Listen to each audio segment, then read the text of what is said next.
হজের 10 দিনের ফজিলত আমাদের সবাইকে মনে করে দেওয়া লাগবে, ঠিক আছে? অনলাইন অফলাইনে সবাই প্রচার করবেন।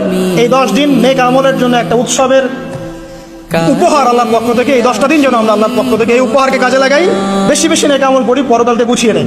তারপর ইনশাআল্লাহ আল্লাহ পাক এরকম কিছু অকেশন সৃষ্টি করে দিয়েছে, এমন কিছু উৎসব আল্লাহ পাক সৃষ্টি করে দিয়েছেন যেখানে মানুষ আমল গুছিয়ে আবারও আল্লাহর পথে ফিরে আসতে পারে। আমার কথা কি বোঝা যাচ্ছে?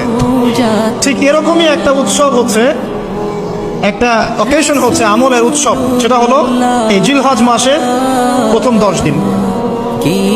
এই জিলহজ মাসের প্রথম 10 দিন সম্পর্কে আল্লাহ পাক সূরা ফজরের মধ্যে শপথ করেছেন, ওয়াল ফাজরি, ফজরের কসম, ওয়া লায়ালিন আশর, এবং এই 10 রাতের কসম। এই 10 রাত বলতে এখানে জিলহজ মাসের এই 10 দিন এবং 10 রাতকে বোঝানো হয়।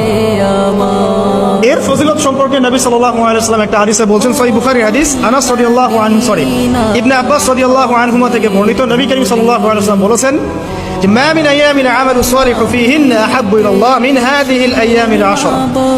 আল্লাহ পাকের কাছে এই 10 দিন অর্থাৎ জিলহজ মাসের প্রথম 10 দিনের নেক আমল যত বেশি প্রিয়, আল্লাহর কাছে জিলহজ মাসের প্রথম 10 দিনের নেক আমল যত বেশি প্রিয়, অন্য কোনো আমল এত বেশি প্রিয় না।